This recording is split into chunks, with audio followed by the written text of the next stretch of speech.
Between 1901 and 1914, millions of Edwardian families flung open their doors to revolutionary inventions, electric light at a fingertip, bottled chemicals in gleaming cabinets, even trinkets that glowed with their own eerie promise.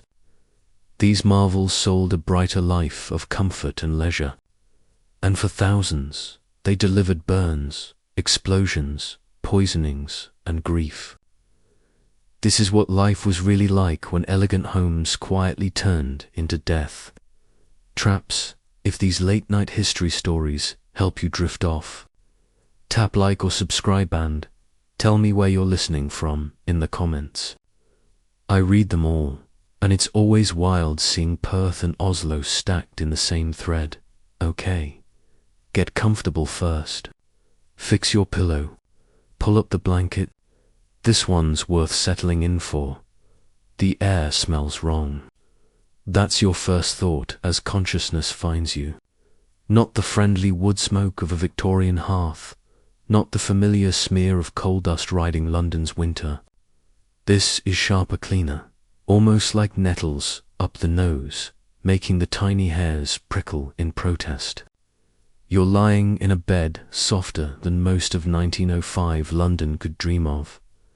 Crisp cotton, not scratchy wool. Thick curtains, not the greyed muslin your neighbours fight to keep clean. The room looks perfect plaster, snow white, cornices unblemished, a chandelier that promises day at the flick of a switch. Somewhere behind the walls, a faint insect hum rises and settles, as if the house has learned to breathe without you. You sit up. The mantel clock answers you with a bead of steady light, too cold to be candle, too calm to be comfort. Across the corridor, something whispers, a thin hiss from the pantry, quick as a secret. The smell comes again, bright and chemical. Nothing like fire, and somehow more alarming, like a warning. You want to call it a draft, because draft is old and manageable. But drafts don't sting the eyes. Drafts don't taste metallic at the back of the throat. Your fingers find the switch. The chandelier wakes without a flame, crystals blooming with hard certainty. Shadows snap tight, razor, no soot, no smoke. No lampboy clattering a ladder. Progress, they called it. And you believed them until you learned how progress talks. In hums behind plaster, in warmth at a baseboard, in a fuse that never dies because someone fed it a coin and told it to be brave. On the dressing table, the mirror tells a new truth. Electric light is honest in a way gas never was. It flatters and it judges. Beside the comb sits a small jar with a French label promising vitality. The lid trembles as the floorboards take a breath. You swear you see the cream hold a whisper of light even after you shade it with your hand. Luminous, they said. Healthful, modern. Your cheek remembers the little tingle it left. The way a compliment can sting when it's also a dare. Downstairs, the dining room is a museum of convenience. There's a tablecloth that warms plates without a coal scuttle in sight. A heater under the nursery table, purring like a polite cat. Christmas lights coiled in their box-collared bulbs that turn a winter evening into carnival. There's even a gleaming refrigerator in the pantry, a mechanical miracle that keeps milk obedient and butter shy. Each of these objects was advertised with the same soothing sentence, perfectly safe. In the modern home, and yet, you've learned to hear the house the way sailors hear weather. A cord that runs a touch to warm beneath the rug. A sconce that pushes back against your finger before surrendering. The way the front hall lamp dims when the kitchen range clears its throat. You've learned to keep a bucket of sand where guests can't see it and a wool blanket near the tree for reasons you prefer not to explain. You've learned to open a window before the hiss explains itself. You've learned that the white dust dancing in a golden stairwell beam can look as lovely as snow and lodge in lungs like a promise you didn't mean to keep. Everyone has it now, your neighbor likes to say, as if popularity were a safety certificate. He came to your Christmas party and admired the tree, right up until a bulb popped with the tidy sound of a bone's opinion and a spark tested the velvet drape. He shouted water, because water is older than fear. You shouted no, because you had learned a newer lesson. It's funny, the way houses breed commandments faster than churches. Dry hands. Pull the plug first. Sand, not water. Leave the sash a finger's width. Never trust a fuse that refuses to die. Of course, none of that is what woke you tonight. The hum did. The glow did. And the smell that nettled, bright. Not quite a smell that clings to the back of your mouth and insists that something here is tidy and wrong. You swing your legs to the floor, feet finding the cool runner. The hallway is full of expensive quiet. In the pantry, the refrigerator breathes like a sleeping animal, steady, mechanical, convinced of its own virtue. The hiss lifts again, a thin silver thread. You crack the window and January pours in, honest and freezing. Tears spring to your eyes, not from feeling, but from chemistry. A moment later, the hiss thins, sulks, and fades. Back at the mantel, the clock's ghostly numerals still hold their charge. You remember a careless newspaper line about dial painters who sharpen brushes on their lipskulls, who glow at quitting time. You remember a jar of luminous cream turned label down in a drawer. You remember the man who wired your fuse box calling coins guardians, and the man who wrapped your boiler in miracle cloth, coughing into a white handkerchief that refused to stay white. What do you call a house where everything promises to save you and half of it asks for your body in small installments? You draw the blanket higher, listen to the walls for a full minute, and practice the newest luxury of the age, doubt. You can still have the chandelier just with a proper fuse. You can still have warmth, just not under the tablecloth. You can still have cold milk just with a window open before dawn. You can still have beauty, just the kind that washes off with water and doesn't answer the dark. What would you do if you woke to that wrong, bright smell? Would you flip the switch and trust the brochure, open the sash and trust your lungs? Would you keep the glowing clock on the mantel or teach yourself to love the dark again? Choose, settle in. Tonight, we're stepping into the Harrington house to see how a century's finest inventions turned a family home into an elegant maze of invisible teeth, and how, one lesson at a time, they learned where every off switch lives.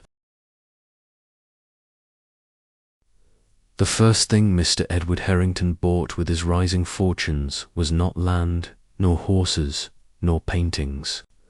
It was a certainty you could flick with a finger. He called it electricity, and he called it progress. And he called the men who still swore by gas comfortable laggards in the pleasant way of victors who prefer not to gloat. He would tell you that a switch is the most persuasive argument in the world. Down for darkness, up for day. No soot between Mrs. Margaret Harrington liked the idea even more than the shine. She had spent enough winters coaxing linen back from the faint yellow of gaslight. Enough springs fighting the delicate film that settled on crystal, no matter how careful the lamp boy swore he'd been. Electricity, the papers said, would make cleanliness honest. It would keep her curtains as white as her ambition without sending a puff of coal sighing into the dining room at the wrong moment. In Margaret's creed, elegance begins where effort hides. Electricity seemed to be the perfect valet. Lillian, their daughter, loved the mirrors. Under gas, a face was a rumor. Under electric light, It was a declaration. The new chandelier had a composure that flattered her, throwing small, precise stars into the corners of her eyes and letting her pretend she had slept longer than she had. Fashion, for Lillian, had always been a conversation with light. Electricity gave her the last word. Thomas, younger and restless, loved the soundlessness. Matches were theatre. Switches were command. He discovered a rhythm to the house by running from room to room, waking lamps, dimming hallways, testing how many bulbs could be made to kneel before the fuse objected. This was disobedience, dressed as curiosity. His mother called it helping Mr. Dobson and allowed it until something wobbled. Mr. Dobson was the man who made modernity behaved by behave. One means sparkle on demand and hum behind plaster with an animal patience. He was not so much trained as up-invented, a man who had learned the city's new grammar by wiring enough parlors to believe he could conjugate safely in his sleep. His hands were sure. His answers were surer. When Margaret asked about safety, he showed her cloth-wrapped wires and porcelain knobs. When Edward asked about voltage, Dobson smiled and said, what were supplied, which was either a joke or a confession that London's currents wandered like gossip. When Graves, the butler, hovered near the fuse box with the aversion of a man who appreciates honest failure, Dobson called fuses guardians and looked wounded when they died dutifully during luncheon. Graves was a reader of rooms and of danger. He had spent his youth learning that a household runs best on risks. Nobody need speak aloud. He added the new electricity to his mental ledger, where he kept track of carpets that tried to trip, of doors that pinched fingers, of guests who drank themselves toward calamity. He taught Elsie, the housemaid, to test chords with the back of her hand, and he watched Thomas with a benevolent suspicion as the boy found his favorite switches. Elsie did the work of the century with the body the century ignored. She polished the brass that no longer mattered and dusted the bulbs that mattered too much. She learned the new smells ozone's ghostly sweetness, warm cloth, rubber beginning to think about cracking. She learned a new sound, the insect whisper of a poor connection, the tiny click of a fatigued switch. She put these things away in herself, among the other small expertises that keep houses from confessing their true size. 040. Electrification arrived as a rumor and became a brag. The Harringtons hosted a small party to introduce their chandelier as if it were a new daughter. No smoke, Edward said, like a man offering proof of virtue. He waved a hand and the crystals answered, quiet and absolute, transforming faces into statements and silences into gilding. There is an intoxication in brightness. People speak more quickly, laugh sooner, see one another with a focus that forgives less and admires more. In that light, the Harringtons' drawing room looked like the future had decided to rent it for the season. But this future had seams. The front hall lamp dimmed whenever the range demanded satisfaction. The dressing-room sconce sulked if the water heater woke with a sigh. The fuse-box Dobsons, guardian, objected to afternoon teas crowded with small devices whose cords crossed the floor like cats' cradles. Edward found the interruptions undignified. Dobson found them overcautious.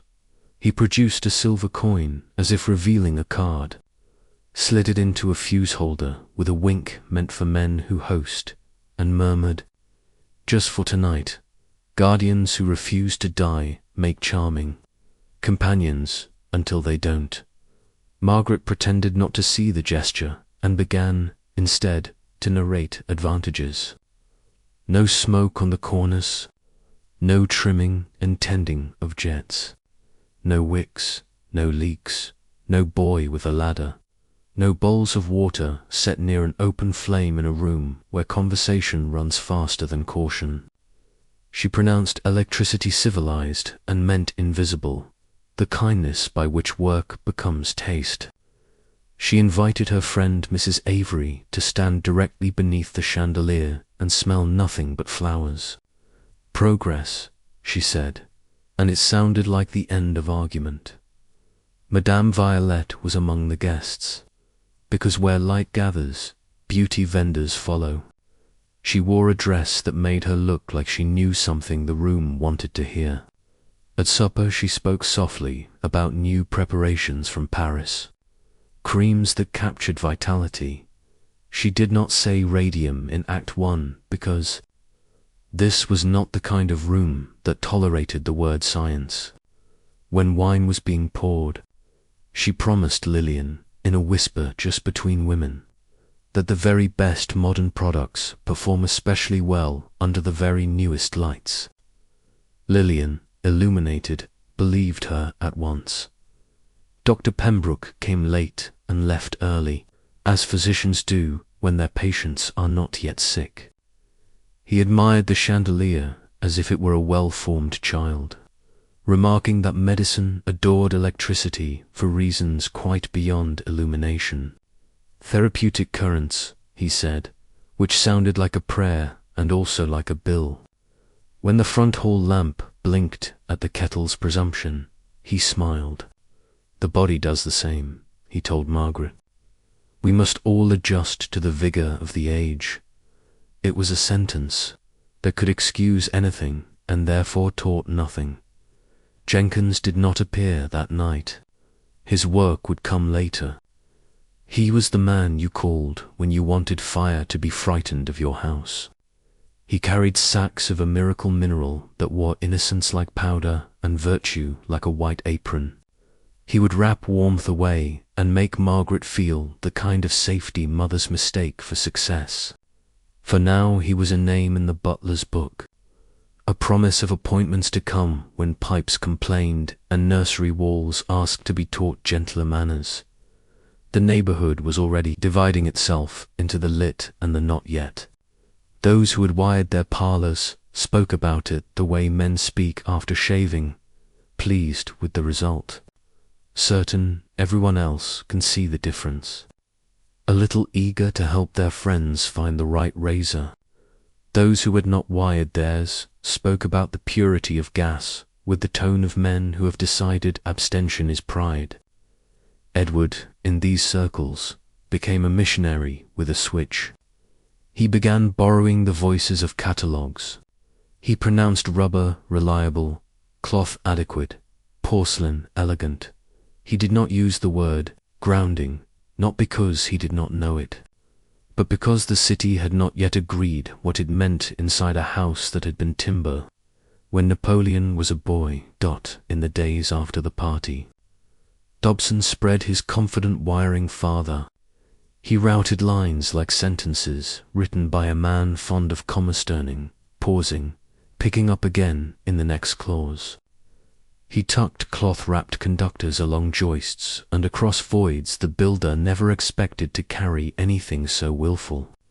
He bridged a gap with a flourish that would one day be called creative, and in the same motion, he created the thing Graves would become responsible for without ever being allowed to repair.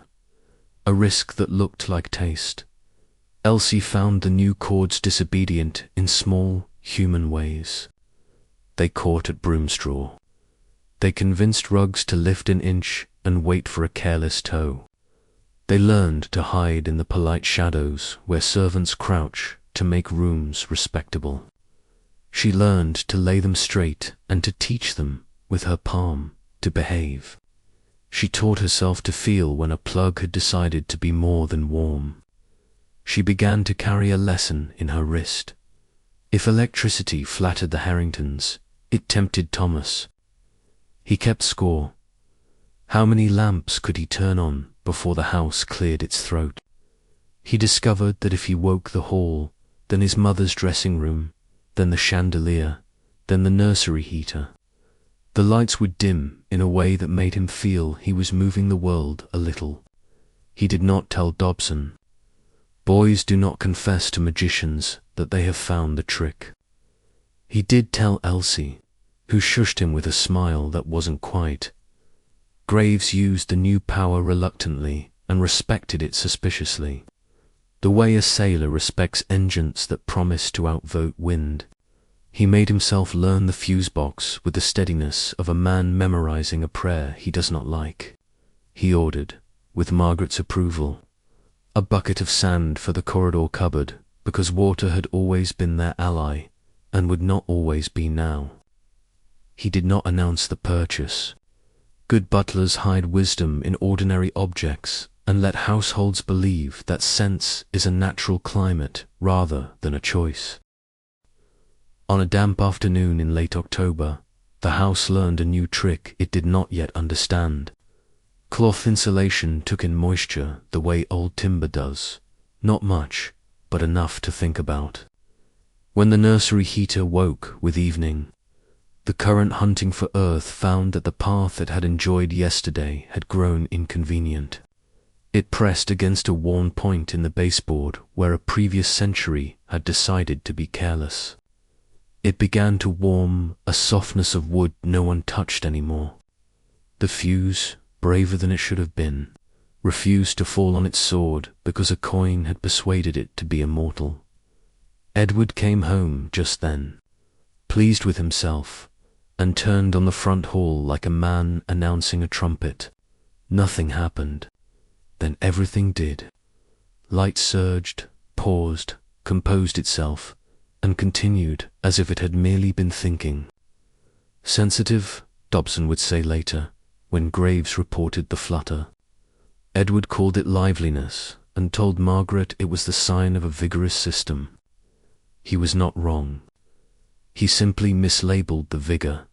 That night, Margaret gave another small dinner to people who believed the right lamps called the right guests. Conversation flowed to its new subject.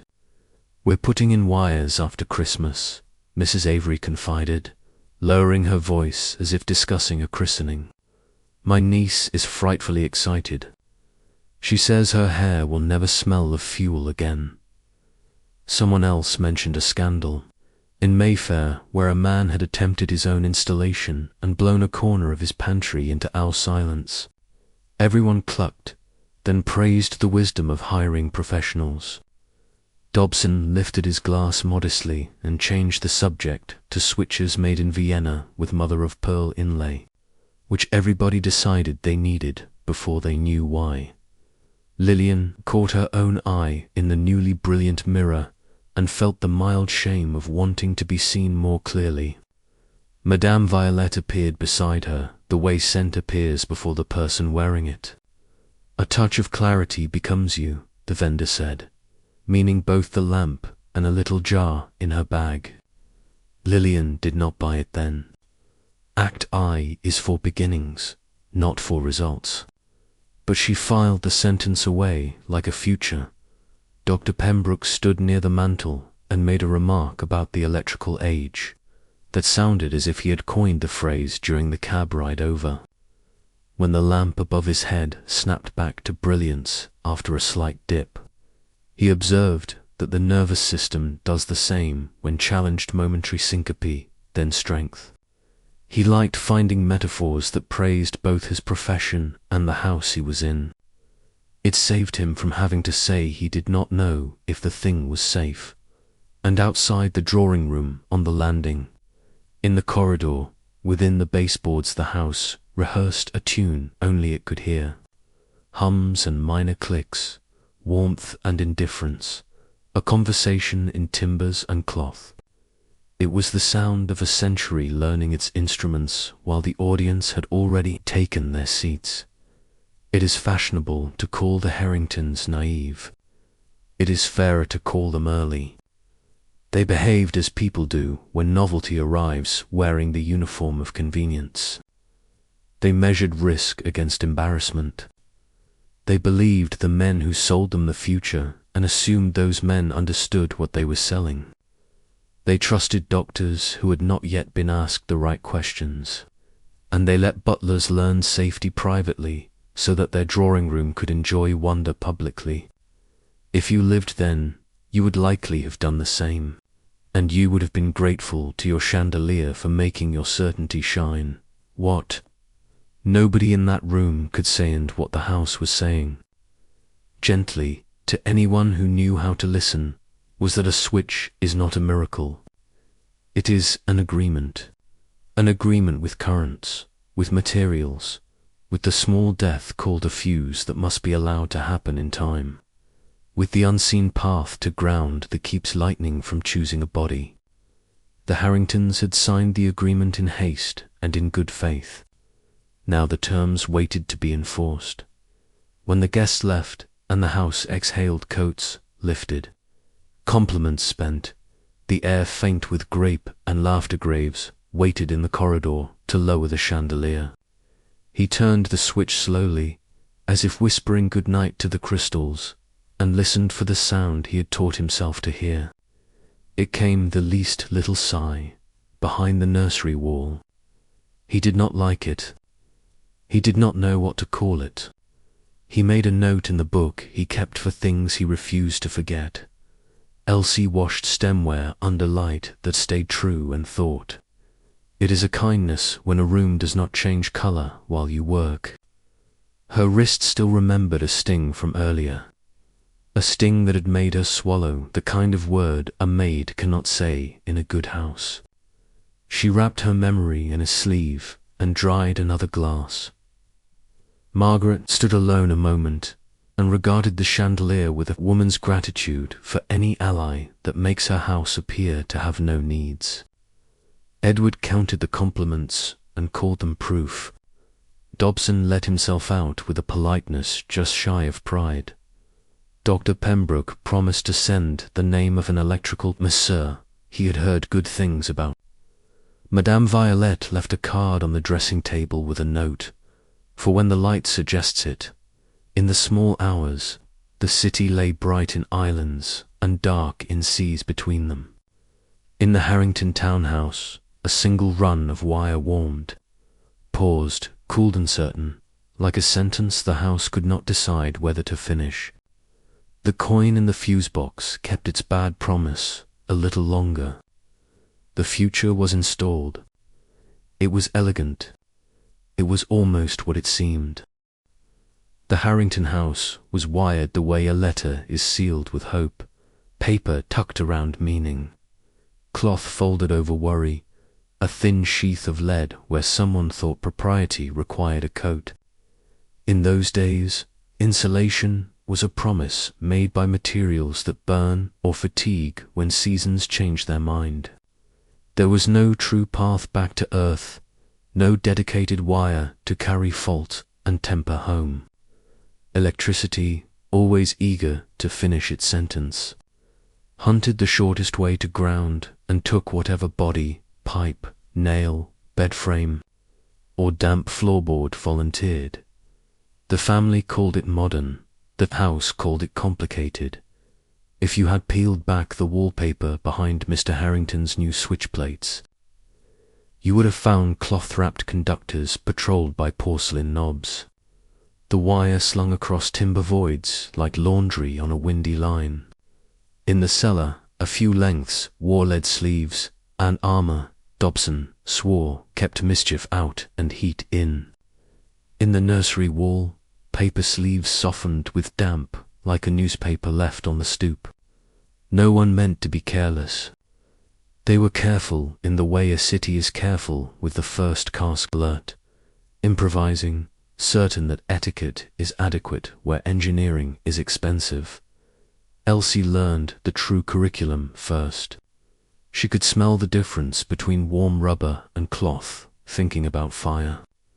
She could hear the insect click of a failing switch, the tiny, irritated sizzle that means a contact expects respect and isn't getting it.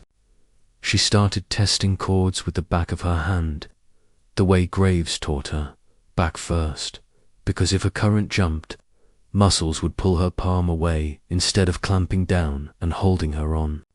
She did this without audience and without praise, because that is how houses survive a knowledge acquired in Silence. Graves watched the house the way a man watches.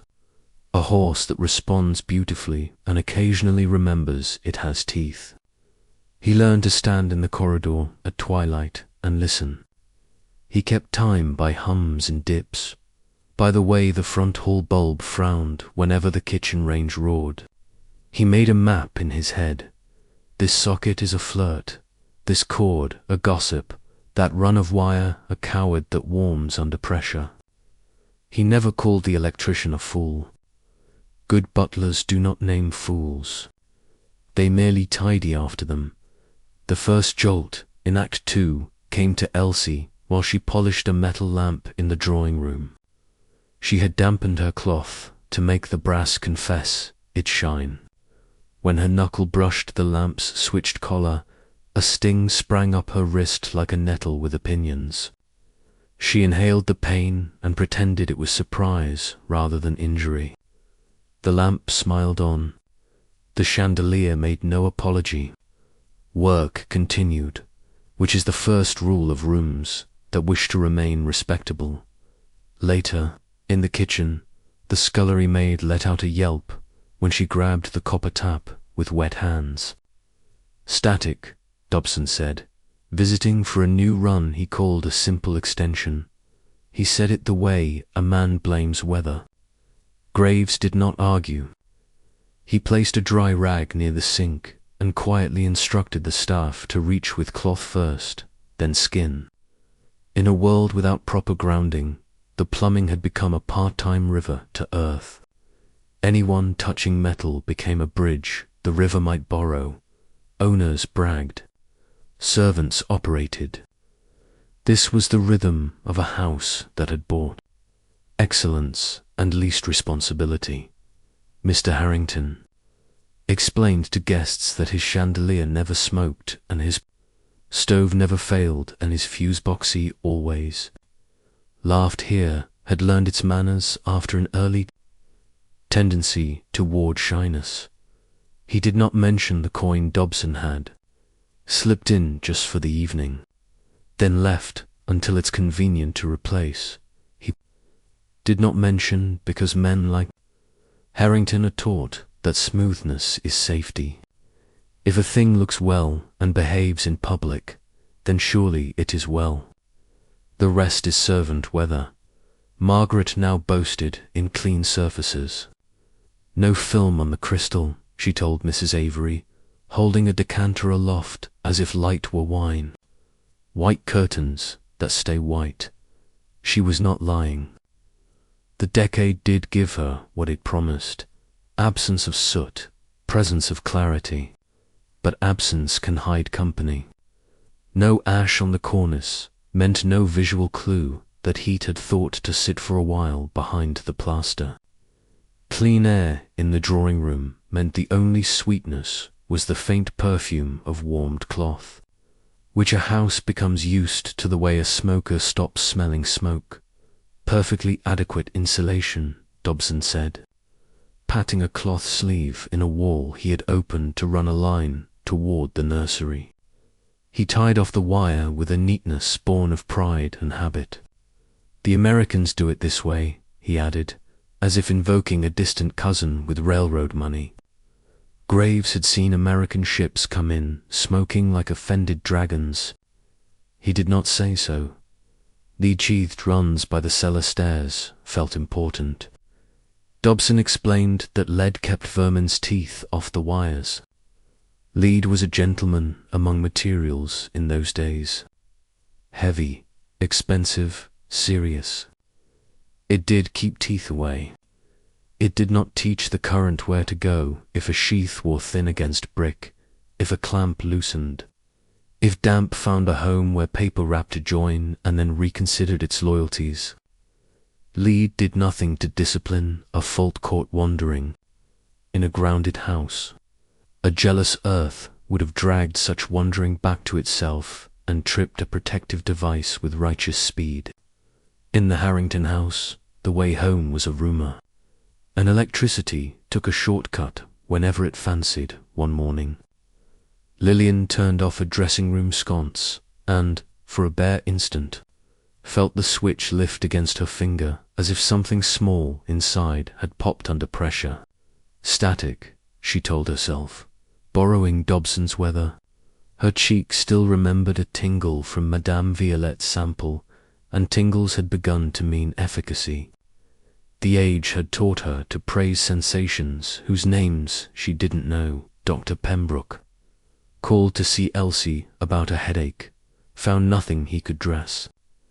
He asked about sleep, about nerves, about whether the household had taken more coffee lately. He did not ask how often Elsie had touched metal with damp fingers. He did not ask whether the house wore coin in place of conscience at its fuse box. He pressed her wrist, light as a blessing, and wrote a tonic. It is easier to tend the body when it aches than the wall when it threatens, and easier still to reassure a house that pays well for a reassuring doctor.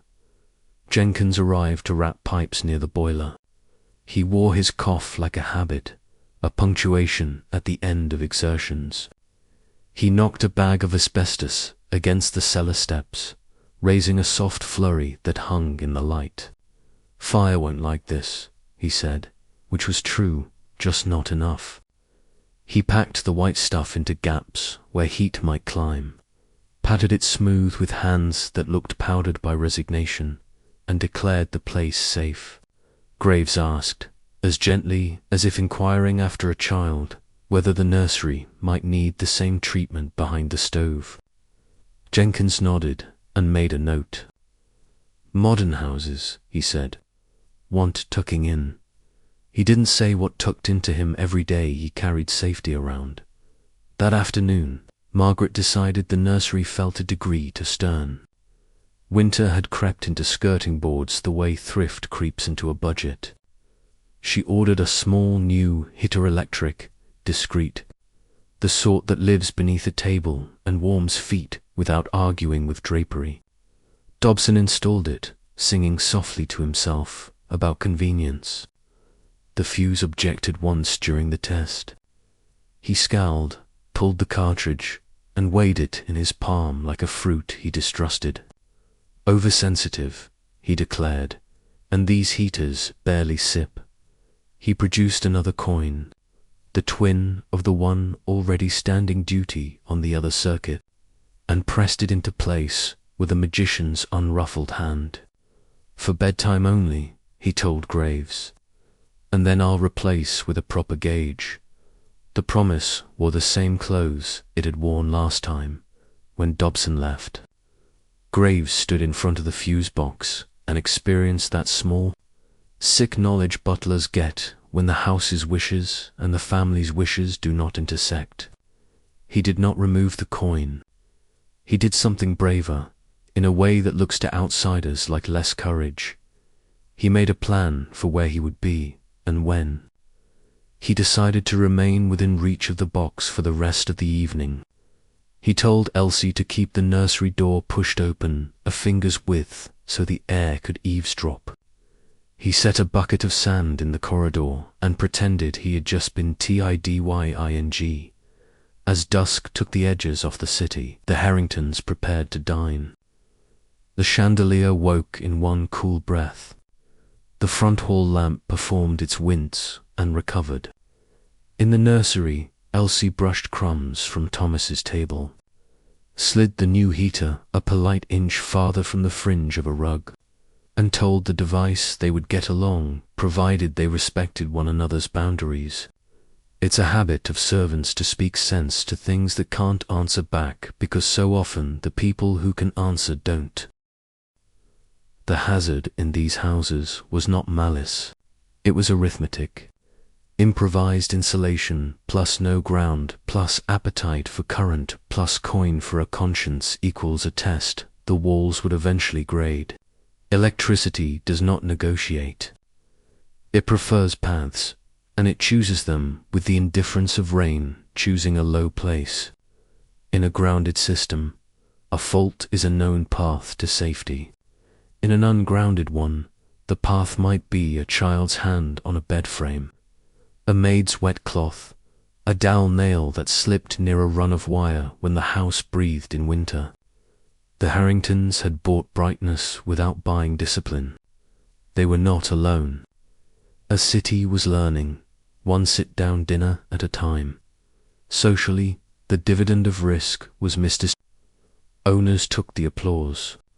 Servants took the stings. Owners praised the absence of soot. Servants learned the presence of ting. Owners set the table for admiration.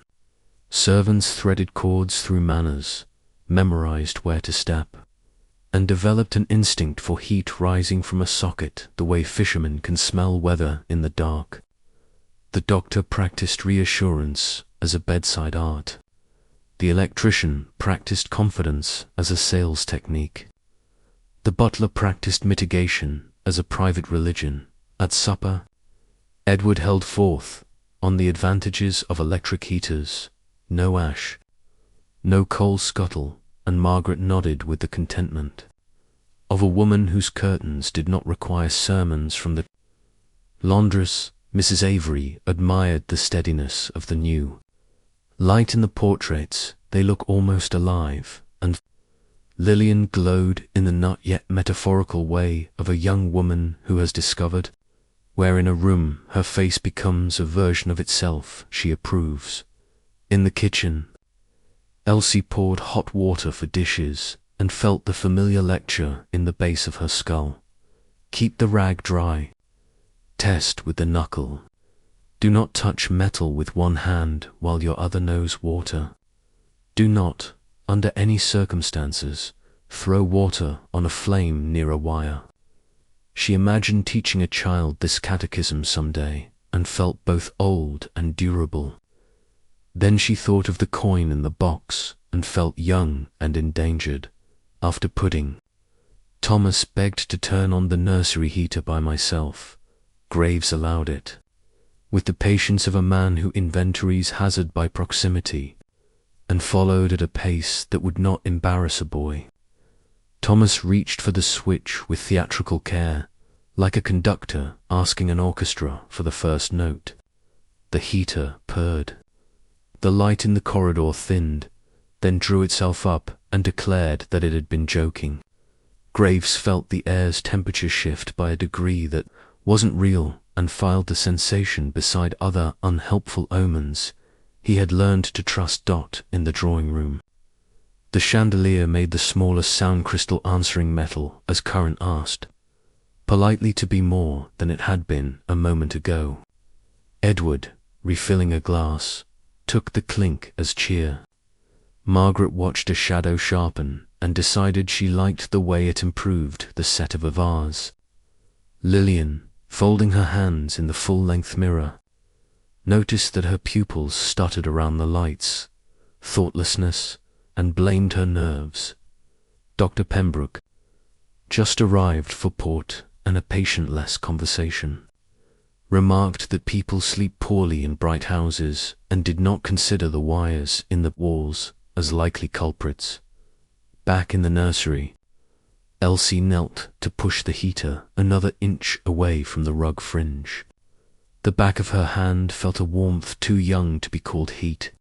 The socket on the baseboard side, in the tiny way sockets do when the new demand makes them rethink their life. She towed the rug so that fringe lay apart, like hair smoothed from a child's face. Thomas sat at the little table, practicing letters, writing a capital E like a ladder that had forgotten one rung.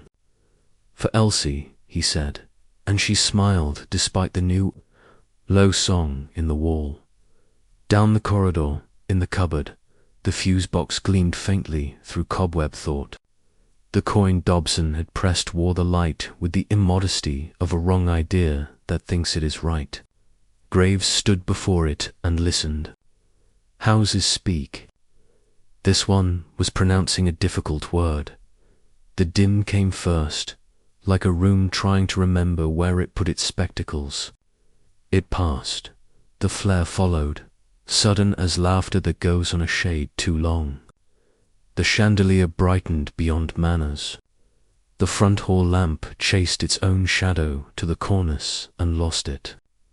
In the nursery, the heaters braided with a higher note, and the baseboard which had been only warm, became opinionated.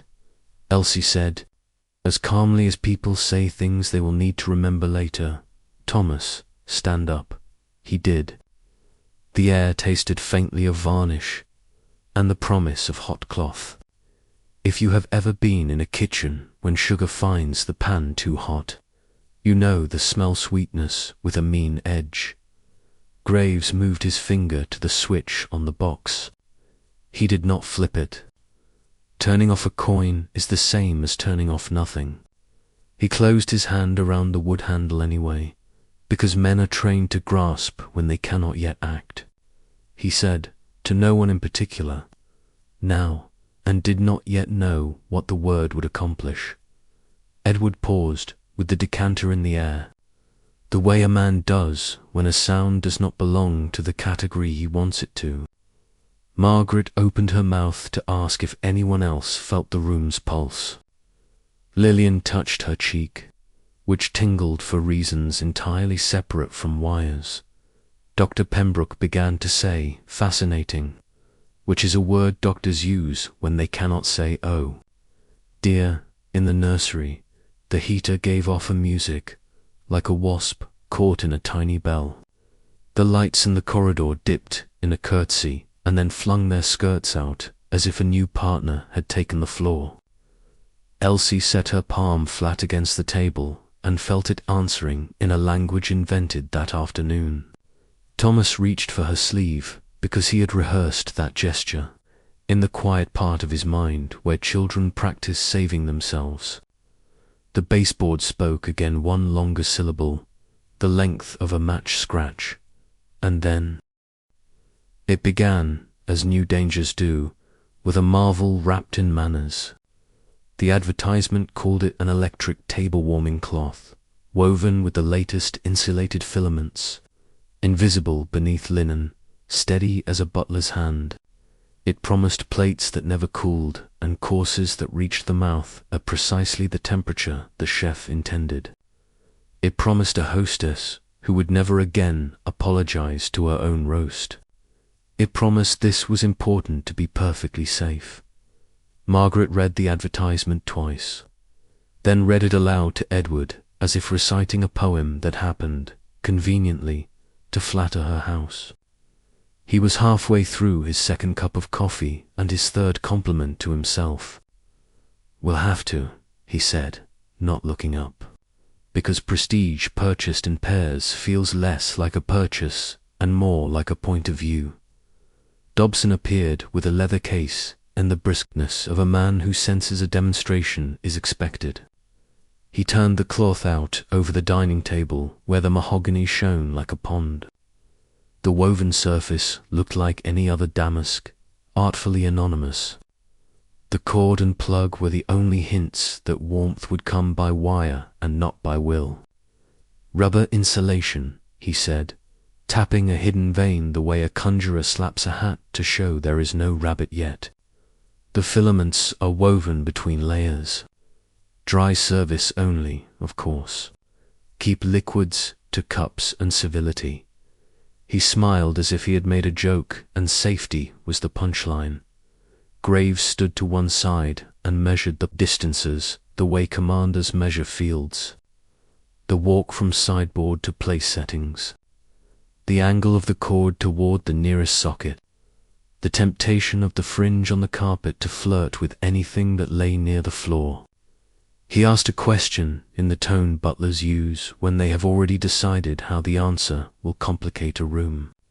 "And the fuse, Mr. Dobson? It will tolerate the added load." Dobson patted the fuse box with a pitying kind of affection, as if the old thing had been difficult in a charming way. "We're well within allowance," he said, and tapped the cartridge that a coin kept bravely unnecessary. Graves did not mention the coin. He had learned that a household's peace depends upon the selective loneliness of a butler's knowledge. Margaret rehearsed the dinner while the cloth rehearsed its warmth. Her plan was the plan of any woman whose reputation was a series of evenings done right. Clear soup, fish, roast, pudding, fruit, cheese. The cloth would bloom beneath them like an obedient spring. The guests would experience modernity as comfort rather than concept. She took the menu to the kitchen and arranged it again around the new device's promises. Elsie listened with a maid's attentive face and a mechanic's private suspicions. By 6, flowers had arrived. By 7, the chandelier shone with its clean arithmetic. By 8, London's December light had given up, allowing the Harringtons to supply their own sun. The table was a geography of silver and porcelain with a hidden climate. The warm cloth lived under the linen like a current under a calm surface. Elsie felt it when she brushed the cloth flat with the heel of her palm. Not hot, not even very warm, more like a polite breath. She told herself, polite breaths grow bold when the room asks too much of them. Madame Violette came in a gown the colour of rumours, bringing with her that well-watered air saleswomen cultivate. Neither perfume nor absence, something suggestive of success. She seated herself with the specious modesty of a woman who wants to be placed and is always placed. Dr. Pembroke arrived with a stethoscope somewhere in his overcoat pockets and a set of phrases ready for any conversation that needed lightly anointed authority. Mr. and Mrs. Avery came with news of a cousin's wiring gone wrong and a story that decided, by unspoken agreement, not to emerge until after pudding. Edward opened the evening with a sentence that wanted to be remembered. "We have rid ourselves of flame," he said, "and kept all the warmth." Laughter approved. Glasses tested their voices. Margaret, behind the smile custom designed for good fortune, felt the room hold its expectations out like small, demanding hands. When the first course came, the soup did not challenge her. The bowls sat there, heat like a virtue. Steam curled with confidence. A tiny thrill passed around the table that no one would have admitted to feeling. It is marvellous to be present when a promise keeps itself in the kitchen. Elsie lifted bowls from the warming shelf and moved in the nimble pattern that let soup arrive as soup and not apology. A faint film of condensation gathered against her fingers where a bowl's rim sweated its heat. She liked the game of timing 1, 2, 3 steps, to the left, to the right. Then the door and the long straight glide to the table. She set the first bowl, then the second, careful to aim her sleeves away from flames, decades out of date. There were none here. But habits belong to eras more than to houses, at the head of the table. Mr. Harrington explained the cloth as if he had woven it, borrowing Dobson's jargon as easily as he borrowed fire when neighbours were slow to light theirs. "Filaments," he said, gesturing invisibly with his napkin. "Quite impossible for a plate to cool. You'll forgive me if I brag. One can feel the difference, Dr. Pembroke. Pleased to be needed in the conversation without being called upon professionally. Murmured about the importance of temperature to digestion and the kindness of warmth to the stomach. Madame Violette, who understood that any room will buy a second marvel if the first behaves as advertised, said the word civilized with reverence and envy. The cloth held steady as the soup refused to become merely warm air. The bowls ringed the room with quiet fog, the way a winter stream rings stones. Elsie, making her second circuit, set a bowl before a guest whose cuff edge grazed the damask. The nictitation of a tiny thread-no, a wire glittered beneath the linen where the service had worn a strain in a curve. She had seen the nick earlier when they spread the cloth. It had looked so small, the way a hangnail looks small until it meets a stocking. Asterisk, she placed the bowl. The condensation sleeve midway down her fingers touched the table's lip. Then her knuckle brushed the cloth exactly over that hidden nick. Pain bit her wrist, sharp as a sewing needle left in cloth, and rediscovered only by the nerve. She did not gasp. She straightened. The bowl's tremor was small enough to sound like china speaking ordinarily. Graves, across the room, registered an event without evidence and moved 3 inches closer to the sideboard. Dobson, standing in the doorway as masters of ceremonies do when they crave praise but must pretend to crave improvement, observed nothing.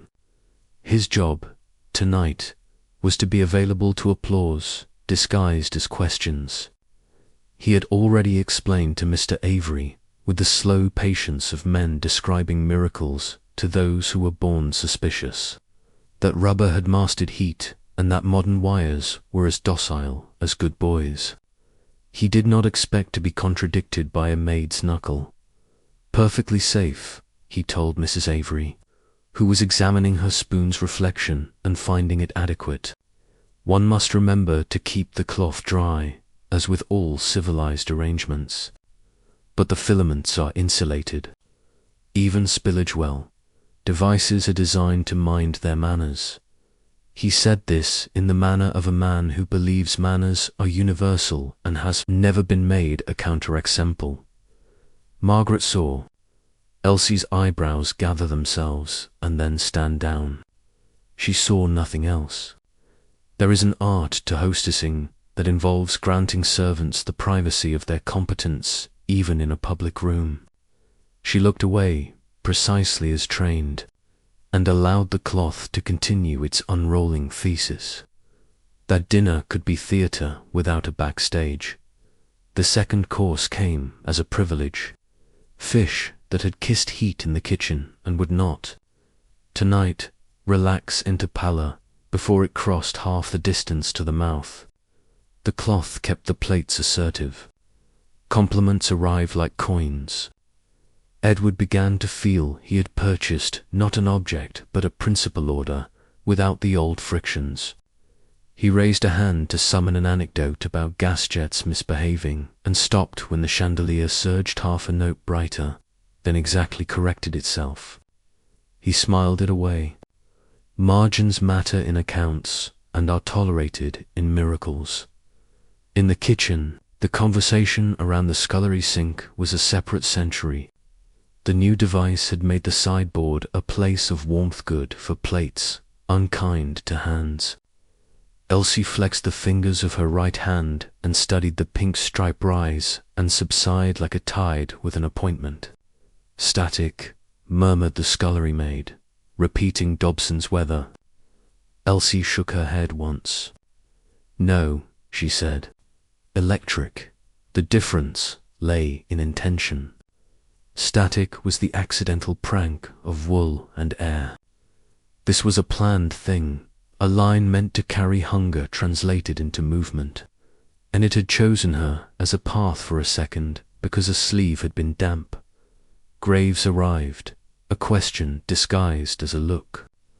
Elsie rolled her sleeve higher to show nothing in particular. He nodded, then went to the corridor cupboard and, without ceremony, moved the bucket of sand closer to the dining room door. He placed a thick folded cloth beside it. He did not like props on a stage where the audience can see them. He preferred being accused of overcaution to being forgiven for tragedy. The roast landed and did not surrender its heat. Time, so often the enemy of meat, found itself held at the wicket. Conversation stood within. Madame Violette allowed herself to be impressed, then looked thoughtfully at Lillian in a way that meant she would sell her something later by pretending to sell her nothing. Now, Dr. Pembroke poured himself a measure of port in anticipation of a small medical lecture to be delivered under the guise of congratulating the cook on reducing indigestion county-wide. Elsie, moving briskly with a jug of gravy, knew the cloth had been set a fraction higher. Heat in a thing that pretends not to be heated has a way of becoming immodest once success has been applauded. She placed the gravy near Mr. Harrington's right hand, felt the mild complaint at her palm again, and arranged her plan when pudding arrived. She would pull the plug herself for 5 minutes while the fruit course sat, cold in its own right. No one would notice except the furnace of the cloth. The cloth would forgive. Appliances are more magnanimous than men when correction is quiet, but devices are not always faithful to plans made in the kitchen. The tiny nick in the weave, which had survived soup and fish with the petulance of a scratch saved for later, found its advantage in the shift of a plate. The rim caught the thread. It tugged the linen by a hair's breadth. The braid beneath it pressed nearly imperceptibly against wood, where the tables barely their curve rose to meet effort. Where insulation had been, insulation was thinner. Where damp had been, it had been enough. Elsie set a plate for Mrs. Avery, who held her forearms just so, in the posture fashionable when one does not wish to disturb the setting. Condensation, invisible until it insists, shone at Elsie's fingertips. Her knuckle, fated to be the lesson, touched the cloth exactly where the nick had become a pinion. The bite came sharp, insistent, up from the table as if the wood itself had decided to insist upon itself. Her hand jumped. The spoon against the plate answered with a bright stammer. 2 guests looked up. Graves, who hears glass as language, and Dr. Pembroke, whose ear is trained to the involuntary. "What was that?" asked Mrs. Avery, the way one asks a question when one very much prefers to have already asked it earlier. "Static," said Dobson from the doorway, without crossing the room, as if addressing a stray draught. "With all fabrics, in winter electric," said Elsie quietly. 2 graves alone. Margaret made her decision in less than a beat, and entirely on behalf of the evening. She smiled, widened the conversation with a question for Madame Violette about a concert, and placed her hand lightly on the table, palm down. "Perfectly pleasant," she said cheerfully, which was true. The warmth felt like a cat that intended to remain a cat. Dr. Pembroke stood, because doctors in such rooms are expected to take the temperature of mood as much as of skin. He offered the very briefest inspection of Elsie's hand, a glance that assured both that a maid was still a maid and that no spectacle need be made. "A little precaution," he said blandly, as if he was speaking to the shape of the evening and not to a person. "Keep your hands dry around electrical appliances," he added, in a tone he thought charitable. "Very modern devices can tickle if damp." Dobson entered at last and crouched at the side of the table as if he could see through linen and mahogany at once. He laid 2 fingers over the cloth and announced, with professional dignity, "Cool as common sense." He traced the line of the cord with his eye, found nothing he wished to name, and beat a quiet retreat without acknowledging Graves's look, which said, "I notice what you pretend away." "Perfectly safe," Dobson said in a voice that wanted to be the last word, and then, because last words rarely hold, added, "Of course, one keeps liquids." Herself, trailing off into the universal grammar of blame that protects devices from their operators. His smile suggested that good households do not let moisture exist. Edward, whose evening had been going beautifully, drew himself taller by a fraction one learns at school. "We shall not be spooked by a novelty," he said, loud enough for the room and soft enough for nobody else. "We are not Victorians." Prestige spoke, using his throat. Prudence, standing behind him with a folded cloth and a bucket of sand, did not contradict him in public. Elsie, obeying the doctrine of invisible competence, finished the circuit, set the last plates, and withdrew to the kitchen, where she ran her hand under cool water and then dried it very thoroughly. Twice, pretended for the sake of the scullery maid, that the sting had been less than it had been, and listened for the sounds from the dining room that would mean her plan pull. The plug during fruit should be moved up by one course. The table went on being enchanted.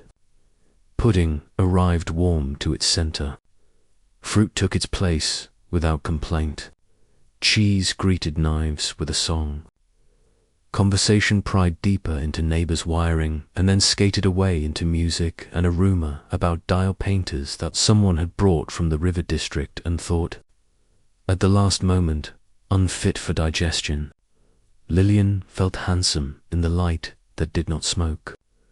Madame Violette felt clever in a room whose newest comfort had chosen to draw its attention to temperature. Dr. Pembroke felt useful without, having been compelled to be useful, which is a physician's favorite trick of an evening. Graves, at the door to the kitchen, intercepted Elsie at last. "Show me," he said in a voice made of linen and restraint. She showed him the faint welt, which had become a delicate line, exactly where her knuckle bent. He nodded once, the nod men give when a diagnosis cannot be said aloud because the house still has guests. "When fruit is served," he said, "pull the plug." "Now," said Elsie. He considered disobeying his mistress for his mistress's sake. But even his mind bows to the choreography of a night meant to be exemplary. "Fruit," he repeated, and returned to the room that pays him for prophecies that never become announcements. When the cloth finally went cold, Elsie took the cord in a dry hand. Wrapped in a folded napkin, no one mentioned it. The room did not notice because rooms rarely notice the removal of a threat, preferring to congratulate themselves on never having invited one. Edward gave a little speech about the triumphs of the age. Margaret thanked the kitchen in the passive voice that invisibilizes armies. Dobson shook Edward's hand like colleagues and accepted congratulations meant for the inventor, the installer, and the lie that safety and convenience are synonyms. After the guests left the house, unsmiled itself in stages: coat, hat, cab, silence. Margaret stood over the cloth and considered the stain very near where Elsie had flinched. Not gravy, not wine. A tiny dark of the weave itself where it had been abraded or bitten by a plate's foot. She traced the outline of the mark with a fingernail. "This must be mended," she said aloud, which is one way to speak to an age without saying its name. "Replace," said Graves. "Mend," she repeated. Stubborn as people are in rooms they have earned, Edward came back to praise his own evening for a third time and to pronounce the experiment an unqualified success. "We shall be written about," he said, imagining a paragraph in a column that made a practice of listing small modernities of prominent addresses. "People will remember this table." He did not mean the cloth. He meant the applause he could still feel in his bones. "Mr. Dobson," Graves said mildly, before the electrician could escape with his dignity unpunctured, the fuse. Dobson's smile did not change. "Tomorrow," he said, the same way he had said just for tonight, and he left with his case clicking. Its little farewell to the foyer tiles. Lillian, brushing her hair in the mirror, heard the echo of the spoon's involuntary stammer and convinced herself it had been the way. Porcelain always sounds when it is happy. Dr. Pembroke, at home, wrote a brief note in his pocketbook about electroculinary devices and the necessity of sensible dryness. Future lectures thrive on generalities. Madame Violette, in her rooms, imagined the line she would try on Lillian next time: "Beauty that thrives under electric truth," and fell asleep soon after, dreaming of creams that did not yet exist but would. Elsie, alone a moment at the scullery sink, opened and closed her hand and counted the beats until the sting drifted away into a memory she would misplace and find again in the night. She considered the difference between a burn given by a stove and a bite given by a table, and decided that one asks to be respected and the other asks to be believed. She preferred the stove.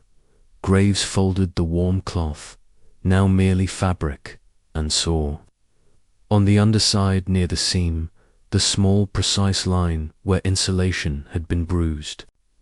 He did not call it a wound. Houses do not like being told they are hurt. He placed the folded cloth on a high shelf in the pantry and closed the door gently, as if tucking a child who had misbehaved without understanding why. Upstairs, Thomas asked if tables could be alive. Lillian said, without turning from her mirror, "Everything is alive if you talk to it," he thought. About this until he fell asleep and dreamed he could make a chandelier breathe by saying the right word. Margaret lay awake long enough to admit to herself, a fact she would not speak aloud. She had liked the way the cloth made her feel in command of things beyond her hands. She wondered, briefly, whether command is any use if a thing answers only in public and instructs your servants in private. Morning, she decided, would tell her what to do. Morning is a notorious liar when invited to decide in the night's place. Edward slept the sleep of men who choose prestige over prudence and have not yet been called upon to pay the balance. The fuse coin did not sleep at all. It kept its vigil, heroic and foolish, ready to outlive every failure asked of it. In the wall, wires cooled. In the linen press, the folded cloth kept the warmth it had been taught for a few minutes longer and then let it go, as if agreeing, slowly, to be only what it was born to be. The house held the evening entire, added it to the collection of proofs and warnings, its stores for the people who will live in it later, and went on humming, small, satisfied sound, and a smaller one beneath it that sounded like restraint. Asterisk, December arrived, dressed for approval. The Harrington townhouse wore holly at the banister and a wreath at the door large enough to be its own guest. Inside, the tree rose like a formal argument in favor of abundance candied fruits, silvered walnuts, strings of beads that remembered a time before electricity, and, because this was an address that intended to instruct its neighbors, a necklace of little glass bulbs gathered along a green wire that vanished into velvet at the window. It was modernity's garland. No wax, no smoke, just jeweled points of light that made candles look like an apology. The first time the bulbs were switched on, someone clapped before remembering themselves. Edward called them sensible, which is a word men use when they are pleased to discover that beauty might be counted as thrift. Margaret admired the way the colours reflected in the decanter stoppers. Even the liquor looked improved. Lillian stood where the window and the tree conspired to gild her and felt the room approve her choice of dress as if she had invented. Green Dot Graves had supervised the afternoon's installation with a patience that belongs to men who would like novelty to behave like tradition. The wire crossed itself behind the branches and curled toward the window where a velvet drape fell in a precise column. The bulbs were of the newest sort, thin shells, varnished in colours that made a December evening seem edible. The cord was cloth-wrapped, and determined to remember it had been rope in some earlier life. Dobson had threaded the plug into the nearest outlet and pronounced the whole composition a poem, which is what salesmen call anything that has agreed to shine on cue. Series wired, he explained to Edward, with a small lecturer's satisfaction. The chain is only as strong as its weakest bulb. But the effect, he nodded toward the glittering length. Emerald, ruby, topaz, carnival, repeating in tidy order, is unbroken. Replace a dark one as you see it, and all will smile again. Replace a dark one, Graves repeated later in the pantry ledger. Underlined headings where he kept track of things that failed, things that threatened, and things that refused to announce which they intended to be. He stored a packet of spare bulbs beside the napkin rings. He placed, without ceremony, the bucket of sand in the corridor cupboard nearest the drawing room. He remembered the little surge the chandelier had produced the night the heater purred too near the fringe. He moved through rooms the way a man moves in a city that remembers fire as a familiar. The Christmas drawing room filled itself with the comforts that keep people from thinking. Mulled wine that made December sound forgiving. Plum pudding that steamed like a train. A string quartet hired to disguise the footfall of guests arriving late. Children half Thomas's size were set to mind their elders by being given license to admire everything at once. Margaret, all sequins and serenity, welcomed them into a warmth that declared itself not by flame but by competence. She had set the electric tablecloth aside for the night. Some part of her had decided that combining two marvels was the behavior of people who asked for lessons they could not enjoy. Laughter gathered and spilled. The tree peopled itself with faces. Dobson invited the way a priest is invited to a christening, stationed himself near the window to receive the congratulation that attaches to a man who has made something glow. Perfectly safe, he told Mrs. Avery, who had brought gossip about an installation in Mayfair that had singed an ottoman and a cat's dignity. These are insulated. Keep the bulbs clear of drapery. Of course. He gestured at the velvet line beside the window and did not step forward to move it an inch. Elsie, who had spent her afternoon threading cranberries in the kitchen and her evening threading herself through the drawing room with trays, learned instantly the secondary virtue of the light. The little coloured reflections on glass made even ordinary wine look festive. She moved with that newly practiced caution that belonged to houses where materials had begun to argue with one another. Do not let silk find sap. Do not let wire find cloth. Do not let wet find plug. She had one eye for the tree, one for the window, and one she had invented for the space between the two. The first failure came as discreetly as propriety would require. A green bulb near the drapery gave up, as if it had decided to honor the rules of good hosting. Do not announce yourself. The row beyond it went obediently dim. Children noticed, because children prefer exceptions to sets. Adults laughed lightly. They do that, someone said, in the forgiving tone one uses for clever dogs that still chase their tails. Graves crossed the room, already carrying a spare and the little rubber muff that kept fingers from the glass. He unscrewed the dark jewel with a touch like surgery and replaced it with life. The chain came back in a lick of colour. It was almost applause. The room permitted itself half a beat of real clapping. Graves stepped back and re-evaluated distances. The curve of the wire along the drape's edge. The way velvet remembers to be warmer than its neighbours. The exact place where a spark would go if it must. He adjusted nothing. He did not want to be seen. Dobson accepted compliments the way men accept coin clipped too small to notice. Plentiful and vaguely unsatisfying. I told you, he said to Edward, stable as a hymn. Edward thought of his balance sheet and agreed aloud. The second failure arrived with a voice. A bulb popped with a sound like a small bones opinion. The scent that followed was new to the room lacquer learning to burn. A sweetness that wasn't sweet, as if Carmel had been reminded of a sin. The drape breathed inward and outward imperceptibly with the moving air of the crowded room. Where a thread had been brushed by the warm neck of a bulb, The thread remembered itself as something that could learn to glow. "Graves," Margaret said, so quietly that only one man in the room heard his name. He was already moving, his spear between two fingers, his eyes making a map that would never be written down. Asterisk, it happened without malice. The wire, warmed past liking, had been asked to carry more than it should.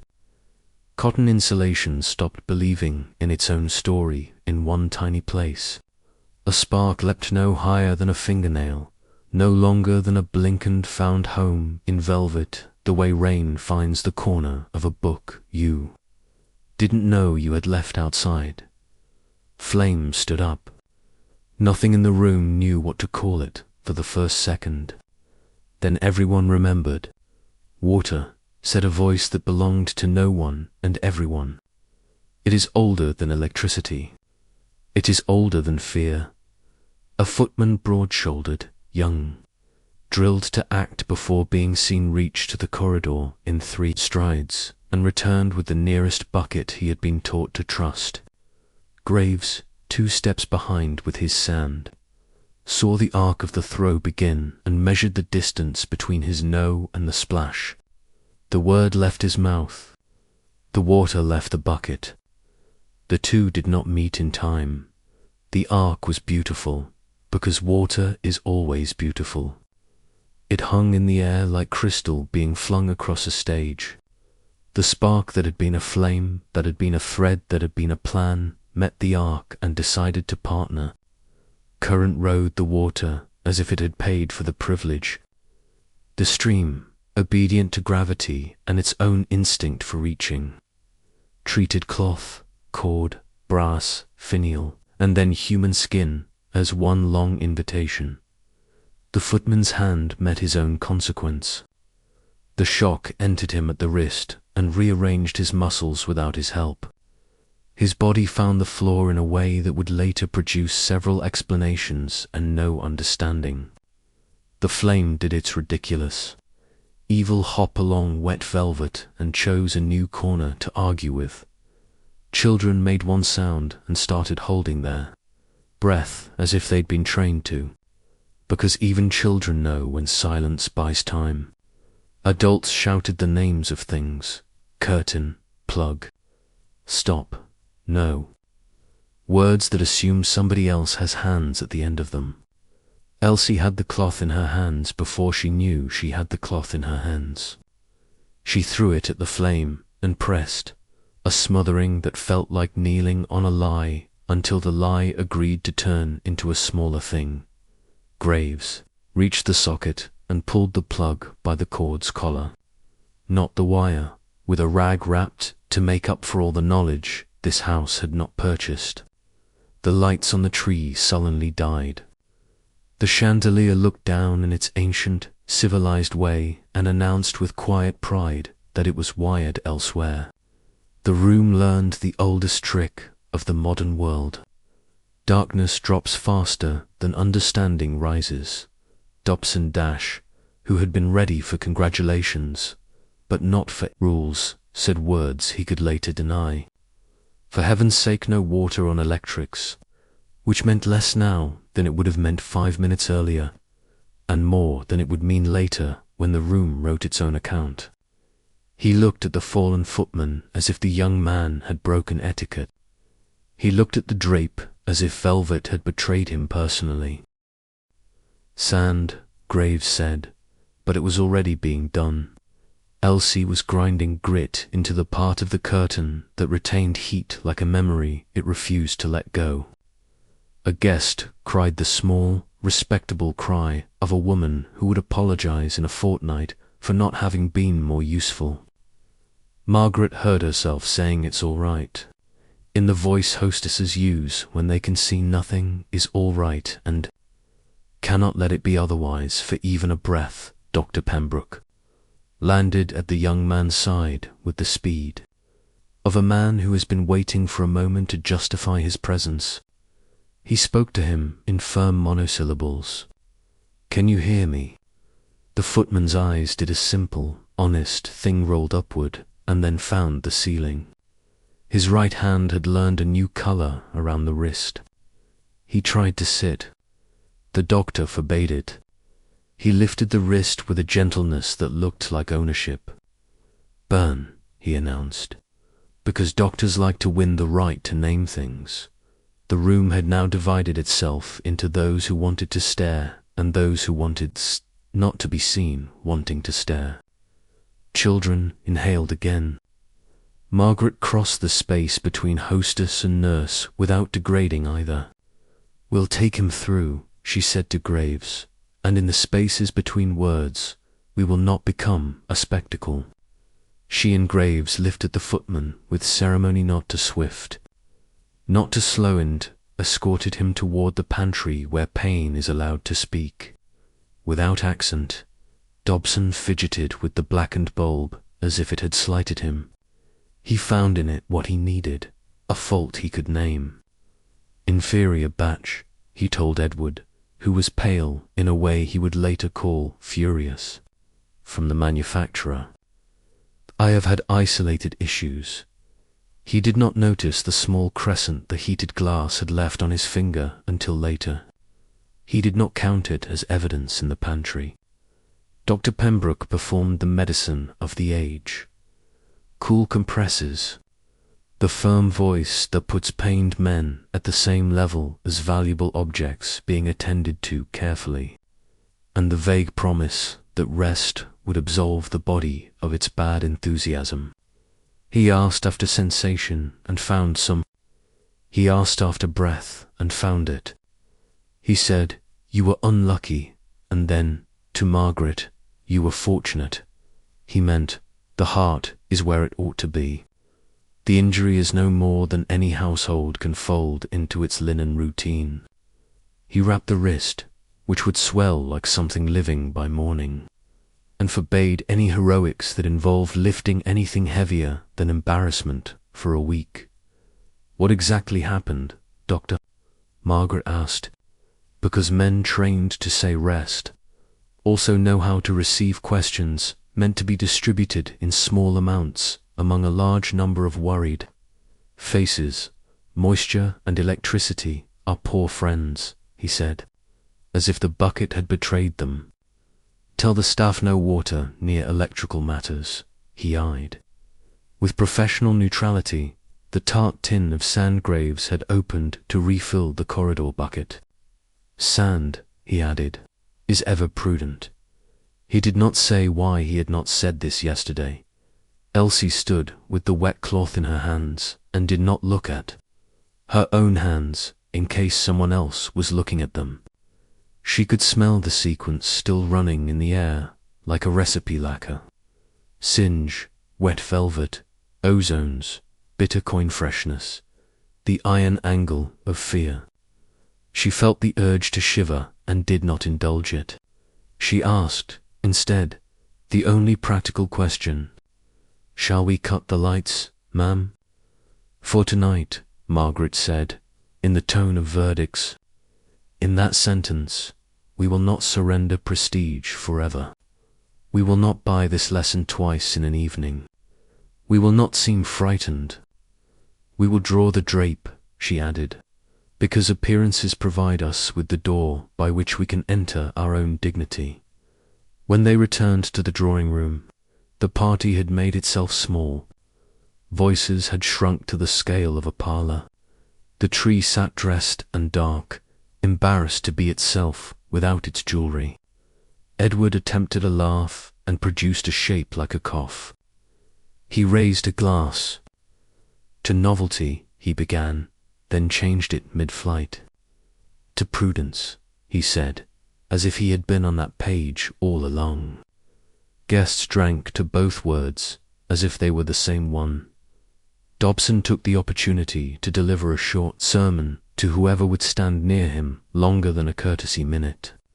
"I always say, mechanical extinguishers, sand near sockets, and dry hands," which he had not always said, at least not in this house, but would now say until the sentence turned into a proverb with his name glued to it. He discussed proper chokes in the circuit, resistance in the cord, a fault in the lacquer, and never once mentioned the velvet's habit of being flammable with. Elegance. Graves adjusted the drape so that its scorch presented inward, not outward. The wound on the fabric looked like a continent on an old map, both decorative and about to cause trouble later. He would have the panel replaced. He would not permit the mark to live where guests could read it as handwriting. Dr. Pembroke returned at last and told the room what it wanted to hear. A fright, he said. A minor injury. No lasting harm provided rest is observed. He put rest in the place where instructions should have been. He looked at Margaret and added, "Advise the staff. Never water on anything electrical." He did not explain what to do instead, because a doctor who suddenly looks like an electrician is socially confusing. The quartet, who had stopped mid-bar because no one had told them how one continues when current makes a bid to be conductor, found their place again. The movement resumed with a care that made it sound as if the composer had intended the pause. It is not the quartet's job to tell the truth about what happened. It is their job to make it fit a rhythm the room can live in. Conversation did what conversation does when fear has not been given a stable seat. It edged around the incident, stepped over it as if it were an unsightly puddle in the street, and found other topics that offered all the pleasure of opinion with none of the risk of recollection. Someone managed the opera. Someone else tried on politics and then put it back when they noticed they had not been invited to. Children were given sugared almonds. The chandelier proved its faithfulness by casting light in the old way, as if this were a home that had never flirted with novelties. The tree was allowed to be beautiful without its sparks in the kitchen. Elsie sat for 1 minute on a stool with her apron folded over her knees, as if the apron might keep anything from happening again. The scullery maid produced the universal prescription of her tribe, tea that had been sitting long enough to taste like advice. "You were quick," she said. Elsie shook her head. "I was wet," she answered, which was as precise as anything a scientist might have said tonight. Then she stood, because standing is the only forgiveness a maid can offer herself for not having been everywhere at once. Graves, in the corridor, examined the bucket that had been used and the bucket that had not. He removed the offending water to the yard, because symbolic acts soothe good men more than they should. He refilled the sand and placed the folded wool blanket on top of the cupboard instead of inside it, where it could be found by hands that did not know where to look. He would later be accused by no one of over-preparation. He had the small, tired satisfaction of a man who knows that if he must fight a thing again, he will be less lonely doing it. Edward, cornered by his own good manners, apologized to Mrs. Avery for the little upset and framed it as the minor cost of pioneering. "We all learn," he said. It sounded like generosity. It was absolution. She offered him a story about a cousin whose gas jet had exploded a calendar ago and called the cousin a dunce, thereby settling the account. Hazard is forgivable when one has not invited it in wearing one's own name. Margaret, who had not planned to win anything tonight except praise, found herself in possession of an aftertaste, something between relief and rage. She smiled with more teeth and fewer eyes than usual. She told the quartet to play something with bells in it. She moved the party to the supper table, where the electric tablecloth did not live. She discovered that command is a muscle and that she had more of it than she liked. Lillian's cheek, which had been behaving since she had set aside the luminous cream, flushed honestly for once. She slipped to the pantry and stood in the doorway while Dr. Pembroke rewound his bandage work into neatness. "Will he?" she began, and did not know what noun to offer. He'll be sore, the doctor said. He'll be more frightened tomorrow than he is tonight. He'll be fine if he is allowed to be. She heard the condition, if he is allowed. She promised herself, quietly and not to anyone else, to allow it. When the last of the guests had been, kissed into their coats and eased into cabs. When the quartet had been paid and reassured and told by Graves, who lies at a professional level when necessary, that the intermission had been exactly as long as requested. When the tree sat alone with its ornaments, dreaming of being worth something without light, the house inhaled. The inhalation was not a hum. It was a plain, honest breath. Edward walked to the window and examined the drape. He pronounced the mark unnoticeable, which is a way of promising oneself that unpleasantness evaporates. Margaret stood a pace away and pronounced it unacceptable, which is a way of promising work to tomorrow. We will not be defeated by decoration, she said to the curtain, to her century, to herself. Nor taught by it more than once, Graves thought and did not say. Dobson gathered his pride in his case. I shall speak to the supplier, he said, as if the supplier had thrown the water, and the staff must be instructed. He nodded toward the corridor where the bucket had been. Moisture and electricity, he left the sentence hovering, like a wire pulled taut and not tied off anywhere useful. Dr. Pembroke, polished into farewell, offered his last line. A caution observed will prevent repetition, he said, the verbal equivalent of a business card. He shook Edward's hand and looked by reflex at the mantel where the radium clock usually slept behind a cabinet door these days. He was pleased to see Wood. He was pleased with himself for being pleased. Elsie and the scullery maid, unnamed by the room, took turns sitting for 30 seconds when the tray did not need them. In them, adrenaline had persuaded Grace to let go at last. They did not speak about fear. They spoke about fruit left on plates and glasses that needed redeeming. Their bodies would remember something their mouths had not asked permission to say, when water and wire are near. Let go of one. Thomas, pyjamad and unrepentant, crept down to look at the tree in the half-dark. He reached out a hand to a red glass bulb and held himself back at the last moment, because some knowledge, once learned, takes the shape of a muscle memory. He put both hands behind his back and saluted the tree solemnly.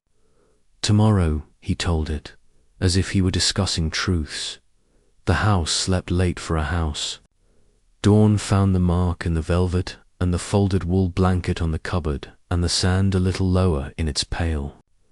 It found the coin in the fuse box still hopeful. It found air in the drawing room that had learned the taste of hot dye and oaths bitten back. It found people who had decided to forget most of what they had learned and to remember just enough to call themselves prudent. If the city had ears for such things, it would have heard a sentence begin in dozens of parlors that week. One must never throw water on and trail into electrical trouble as if that settled everything. It would not settle everything. It would, however, make a kind of sense available to those who wished to stay precisely as modern as they had been the hour before, minus the shriek later, when stories travelled down the street and around corners and up dumbwaiters. This one became clean the way all stories become clean in houses that prefer cleanliness. We had a little spark and extinguished it with the presence of mind. Our footman is resting. Touch. Dr. Pembroke was on hand. Graves had thought of sand. Mr. Dobson will change the bulbs. The room wrote its own account and stacked it neatly with the other papers that explain why lives continue unaltered. But the walls, which are the only witnesses that never leave town, filed a different record. In it, There is the sweet, bitter smell of lacquer awakening, the beautiful arc of water, the current making a choice, the sound of a woman's voice saying no to a bucket that had already moved, a hand that learned not to touch without permission, a doctor who discovered the edge of his language, a salesman who discovered the edge of his... The walls do not believe in luck. They believe in fuses and paths to ground and blankets stored within reach and buckets of sand kept smug and central dot. They also remember silence, the way it fell, the way it broke, the way it was reassembled and handed back to the evening as if it had never been missing. After panic, silence is the second step in a house's apology to itself. After silence comes music. After music comes sleep. And in sleep, if one listens, one can hear a house revise its commandments so that the next time a spark thinks itself brave, there will be fewer hands raised in ignorance and more in the simple craft of smothering. Asterisk, it began. Like so many acts of progress in that house, with a failure of the old way at exactly the wrong time. The nursery's milk turned one afternoon before teasawed, while the sun still thumbed the window. A treachery that announced itself with a filmy smell and a flinch at the lip. Thomas made a face, and Lillian, who had come upstairs with flowers and opinions, said, "It can't," as if intention prevented chemistry. Elsie sniffed the bottle and did the mental math of a woman who has counted ice. Deliveries and warm days and inattentive momentums, the kitchen busy, the icebox opened too often, the door left forgivingly ajar by little hands. She did not say any of this. She apologized to the child for the milk, as if apology could curdle the curdle back into obedience. Margaret took it personally, because she was a woman who permitted failure in principle but not in her household. "This will not do," she said in the tone that once made a kitchen boy weep and a fishmonger run. "We shall have a proper refrigerator." She said the last word as if she had invented it, as if germ theory and pasteurization and the slow diplomacy between winter and summer had all saluted and lined up in her service. She looked at Graves and added, "A quiet one, because quiet is the debt luxury insists progress should always pay." A man called Sykes presented himself within the week with catalogues instead of flowers. He wore the smile of a salesman who believes his products have been waiting for his sentences to make them real. He spoke about mechanical refrigeration and compressed gases and circulation and efficiency, until words became a white noise designed to make purchase feel like inevitability. He praised the electric motor, a phrase that fluttered Edward's pride and patted the cabinet as if it were a pony. No more ice deliveries, he promised, and no more temperamental dairies. He pronounced dairies as if they were ex-lovers, safe. Margaret asked, because the last month had educated that word in her mouth. "Safer than spoilage," Sykes answered. A clever dodge wearing Truth's jacket, and perfectly modern. He opened the door to show shelves like bright promises and explained, as if confiding in intimate, that his newest models used methyl chloride, which ran cooler and quieter than ammonia. He said ammonia like a coughing grandfather. "A sweet odor if ever there's a leak," he offered. "So you'll know." He did not say that sweetness can be a mask. He ran his hand over the cabinet again and mentioned, as if describing a picnic, that some machines still employed ammonia on account of its vigor, and some older, stouter sulfur dioxide. A bit harsh on the nose, he conceded with a smile that read as masculinity. But this is the gentleman's choice. He left a gleaming unit in the pantry and a compressor that squatted like a satisfied beetle in the corner, and he installed a narrow vent at the window, grinning at his own prudence. A breath of fresh air keeps everything agreeable, he said, as if air were a maid. The first days were honeymoon days. Milk poured calm and right. Butter kept its shyness. The nursery saw creams arrive that did not preface themselves with apologies. Fruit retained its right to be crisp. The cook found she could keep a stockpot's attentions longer than the weather permitted, and began to speak to the machine with the grudging affection women offer to creatures that save them work without asking for votes. Margaret went into the pantry to stand with the door open and feel the tiny winter gather, and for the span of that bliss, she allowed herself to believe that money had finally bought her a device that agreed to behave. Graves admired from a distance the way a cat admires a new chair, with politeness, suspicion, and a plan for where it will sit if the thing proves unworthy. He made a habit of keeping the vent cracked, even on cold days. He told the junior staff quietly, as if he were smuggling contraband into their minds, that if they ever smelled sweetness that didn't belong to fruit or vanilla, they should open the window and call him. Some sugar, he said, is false. Dr. Pembroke. When he heard at supper that the Harringtons had acquired a mechanical refrigerator, made a remark about sanitary milestones.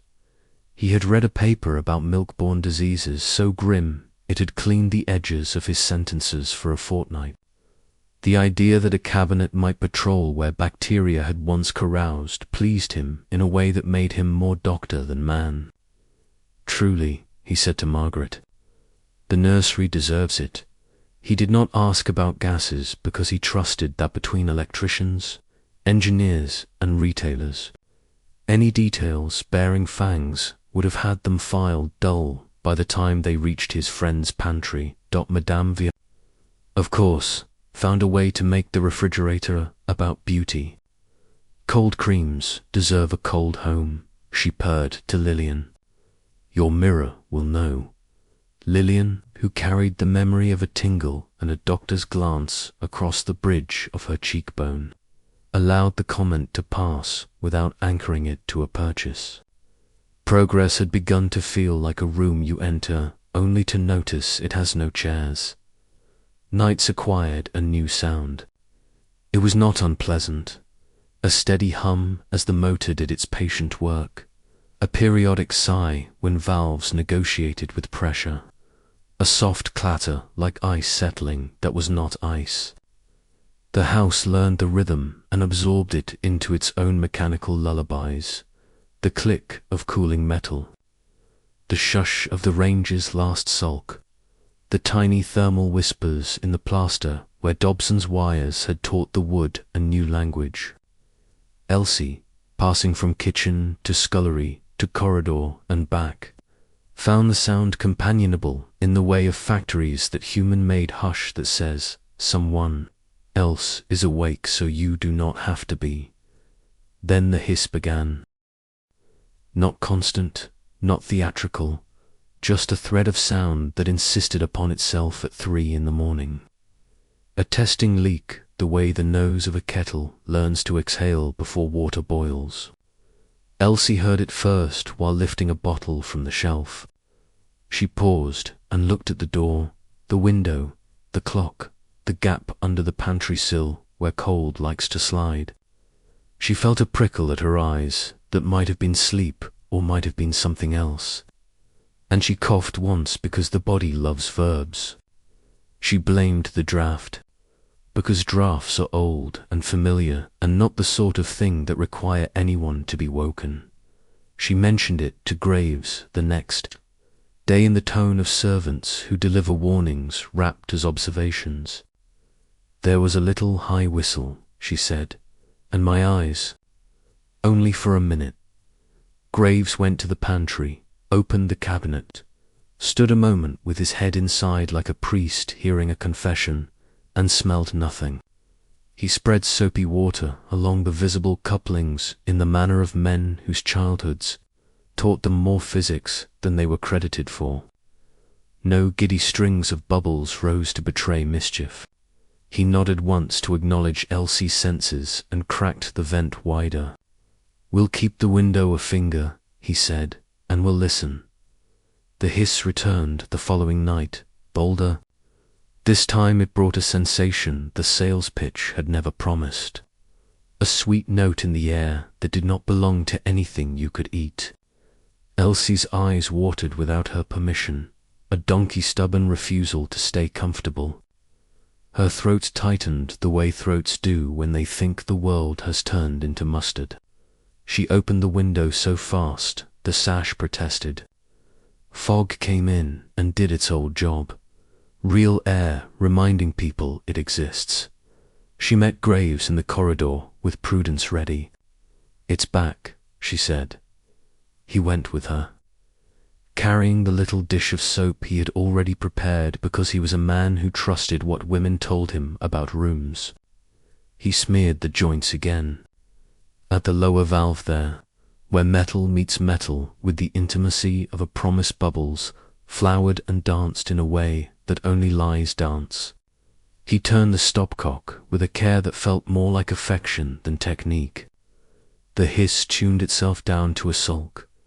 "2 turns at once," he said. "Call Sykes in the morning." Sykes came in the afternoon with the nonchalant briskness of a man who knows his livelihood depends on smiling in the presence of evidence. He tightened a coupling and delivered a preface.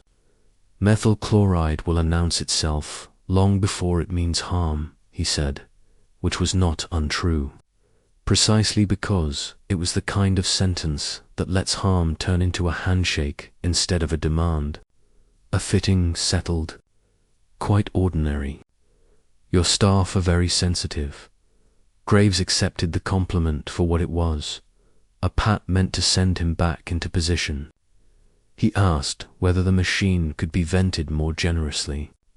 Sykes frowned at the window. "You've done enough.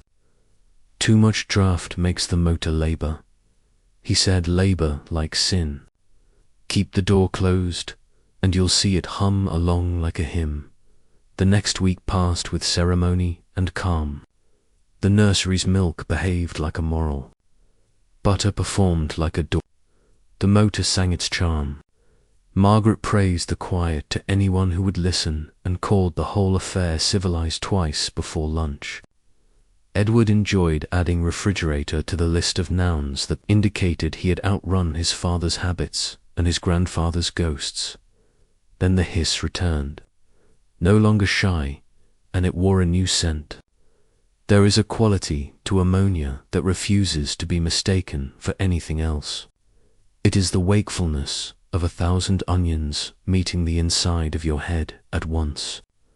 It is the cleansing bite of a scolding delivered in air. It has no flirt to it, no sweetness, no apology.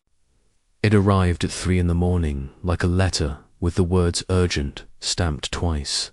Elsie, who had been about to cork a bottle, coughed so hard the bottle nearly earned the floor. Tears leaped from her eyes like they had been waiting in a line. The skin just inside her nose burned the way you burn when you pry up an old rug and meet its entire biography at once. She grabbed the window, dragged it open, and gulped cold winter as if it were water. The hiss continued, as patient as a snake. "What is it?" Lillian whispered from the doorway, because once you hear a cough like that, you are obliged to worry. "Something's cross," Elsie said, keeping her wit as a kind of courage. She put the back of her hand near the door seal and felt a chill that belonged to weather. She put her ear near the cabinet seam and heard the distinct grammar of pressure arguing with escape. She could not see through her own tears. "Fetch Mr. Graves," she said. Graves arrived faster than garments can explain. His eyes went red in sympathy and physic. He swore once, a house word. He turned valves slowly, as if talk were diplomacy and silence a treaty. The hiss thinned. It did not entirely sign. What changed? He asked aloud, because sometimes houses answer questions asked honestly. Refill. Elsie managed. He said he had topped it. Ammonia, Graves said, because his childhood had introduced him to barns and laundries and the particular truth of that bite, or a mixed bed. He did not tell us. He thought this without adding, "Men don't when a sail might scrape. They left the window up all night with a towel tucked at the bottom, and they banished the refrigerated door from the casual traffic of the kitchen until morning." Elsie slept with her pillow, keeping company with her cough the way a terrier keeps company with a door. By noon, her head was a bell the house had accidentally been ringing. Dr. Pembroke came because household coughs are invitations written on the same card as concern. He found Elsie the way such men always find women like her bright, apologizing for not being stronger under orders to rest that would be disobeyed in an hour. He listened to her chest with a stethoscope that tried to hover above the social order and failed. He made a face at the refrigerator he did not notice that he was making. "Did you change?" "Ah, fluids," he asked, because the language for such things had not yet been arranged for parlors. "Sykes refilled," Graves said. "With ammonia," Elsie said, and then coughed again, the way a body undercuts a conversation it has no vote in. Dr. Pembroke nodded, both to appear informed and to resolve internally the discomfort of not having been. "Ammonia is vigorous," he said, borrowing Sykes's euphemism because the word was useful. "Ventilation is essential." He prescribed rest and a cordial for the cough, and advised here he touched competence, at last, that the window remained open when the machine labored. "I have seen a case of irritation," he said, "from such gases. An abundance of fresh air will make short work of it." He looked at Margaret and added, gently, "Milk spoils when people are unwell too." Margaret heard the rebuke and translated it into action. "We shall have the compressor moved," she said, "or a different model." She did not yet know to ask for seals made differently or for gaskets that held their breath like saints. She only knew to buy a different machine the way one replaces a dress that tears. This must have been the dress's fault. Sykes returned in shirt sleeves that made him look honest. He brought a man with a pipe wrench and a smile so tired it might have told the truth if anyone had asked it the right question. They replaced the valve pack, shook hands with their own solution, and gave the compressor a proud thump that did nothing useful. "There," Sykes said. "Right as rain." He recommended this, pleased Himver. Addition of a small wire guard to keep the back of the cabinet from touching anything accidentally, as if accidents were the only moral failing machines could commit.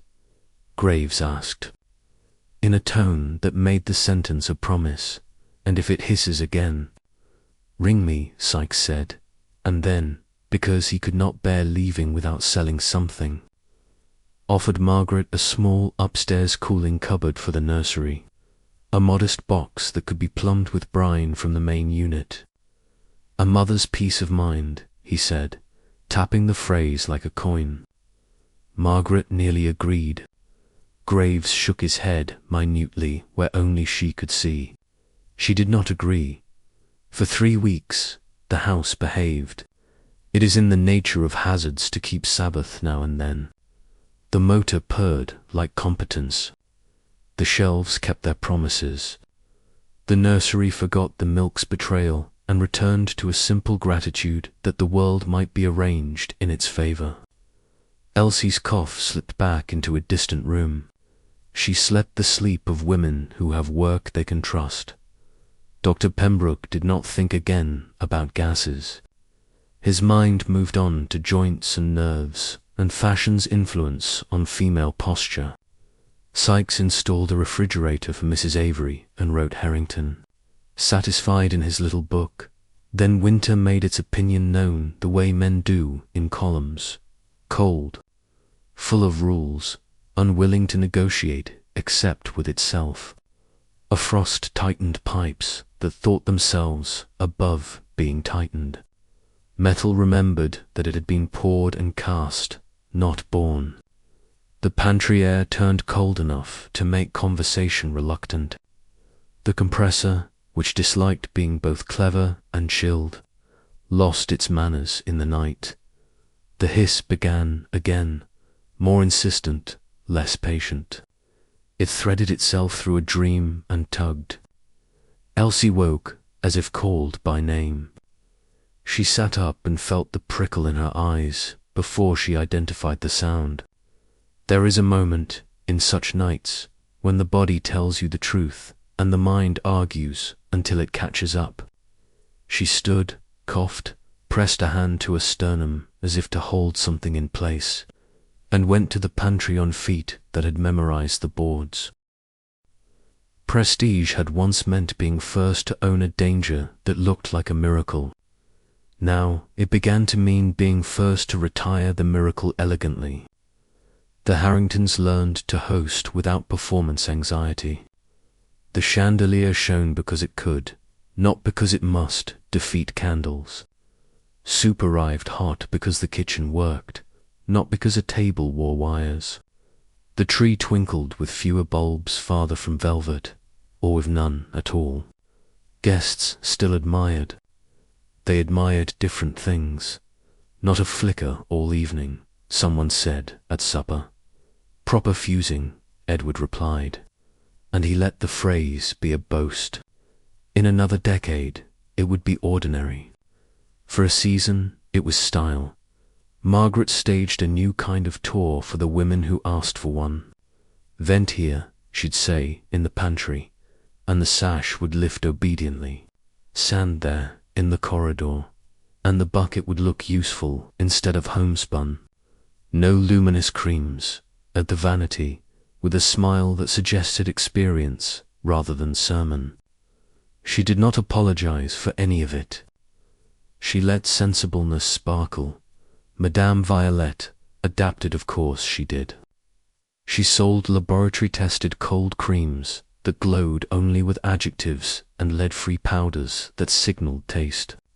She discovered she could earn as much praising restraint as she had praising radiance, provided she did both with excellent posture. Dr. Pembroke added a few props to his rounds, a pamphlet on electrical mishaps, a compact lecture on stove gas, a sentence he liked so much he delivered it twice per house. The body thrives on moderation. Houses do, too. He had found a way to sound modern without endorsing every novelty that wrote to him for a reference. Graves became godfather to half the street's precautions. He was asked to advise on a neighbor's fuse box, on where to tuck a fire blanket, on how to avoid making water and wire take tea together at Christmas. He never charged coin for this. He accumulated the thing he valued more quiet in his own nights. Elsie acquired the kind of authority that hides incompetence. When a new scullery maid reached wet-handed for a brass tap, Elsie's no moved faster than the hand. When a guest strayed too near the socket with a damp flower arrangement, Elsie's tray intervened like fate. She did not call it power. She called it work. But people lived because of it. Thomas learned to switch off with the same ceremony he used to switch on. A man should know where his off is, he told his friend from school, trying on the tone of wisdom and finding it fit. Not every house turned. Some doubled down on glitter. Some whispered that all this talk of hazards was hysteria imported from factories and fretful Americans. The Harringtons did not convert anyone. They did not try. They simply kept offering evenings that ended on time with everyone healthy enough to be bored tomorrow. The new prestige was this: a house that did not make the paper. a staff that did not cough through January, a winter party without drama except the planned kind. You could still admire the chandelier. You were now invited to admire the fuse that saved the day by dying correctly. You could still marvel at the refrigerator. The open window nearby had become part of the display. What would you rather be known for, your latest device or your oldest habit, revived care? Asterisk in the morning, the Harrington townhouse looked like itself Georgian bones. Edwardian nerve, a family rehearsing tomorrow. The difference lived in the quiet parts. A fused drawer with no coins masquerading as courage. Table pads that did their job without insisting on being called miracles. A refrigerator that shared its breath with the street. A vanity where radiance came from walks and water. Jenkins still coughed. The dust still danced in sun when somebody forgot a cloth. The city still sold glow in jars and on dials. The century did not repent all at once. It rarely does. It learns, house by house, law by law, lesson by lesson. Replace the coin with a fuse. Put sand where a bucket used to live. Open the window when a machine speaks. Ask the doctor if his moderation means no. Survival is not a single decision. It is a style. If you stand in the Harrington drawing room at midnight now, the clock does not shine. The house does not hum like a held breath. It breathes. The silence is not empty. It is full of agreements between materials and people, between pride and prudence, between rooms and the air they borrow. The servants sleep. The family sleeps. Even the devices look tired in a healthy way. This was never a story about foolishness. It was a story about faith, misplaced and then corrected, about how status can be bribed into using its vanity for good. The Edwardian home, dressed in its inventions, became a classroom. The teachers were accidents and stings, coughs and scares, a bucket's beautiful mistake, a clock that refused to go dark, a dust that looked like blessing. The students were everyone who had to live there. The lesson travels well. New ages bring new toys and new words for old risks. The advice is stubbornly the same. Ask what hums behind the wall. Ask who breathes the dust. Ask what jars owe your bones. Ask what a fuse is allowed to do. Ask where the air will go.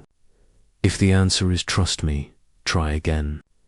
If the answer is open the window, you are closer.